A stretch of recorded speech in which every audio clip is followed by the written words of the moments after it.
सरकारी स्कूल रे पाठ पढ़ुवा छात्र छात्री खुशी खबर। पिलामानंक पई खुशी खबर आसे जाइछि। 3 दिन पर्यंत बंद रहिबो स्कूल।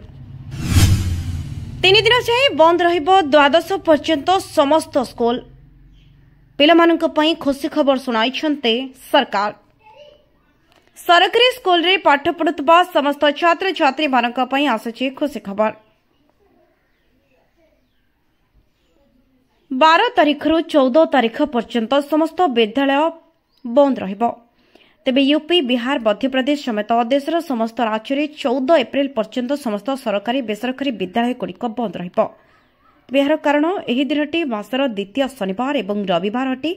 आसंतु जानिबा जे एही 3 दिन रे केवल पिलामानी नुहंती सेमानंकर कार्यरत पितामाता मध्ये छुट्टी पाइबे, अर्थात चाकरी करिथिबा समस्त व्यक्तिविशेष माने मध्ये छुट्टी पाइ पारिबे। तेबे पिला एवं सेमानंकर पितामातांक पई छुट्टी अर्थात 12 एप्रिल रु आरंभ हेबो, जहा 14 एप्रिल पर्यंत चलिबो। 12 तारीख हेउछि एप्रिल रो द्वितीय शनिवार।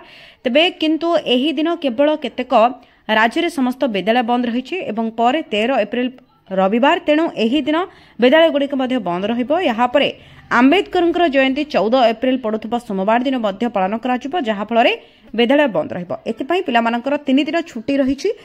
तो एई छुट्टी खबर सुनिबा परे छात्र छात्री माने खुशी होइछन्ते। Bureau report, Odisha info.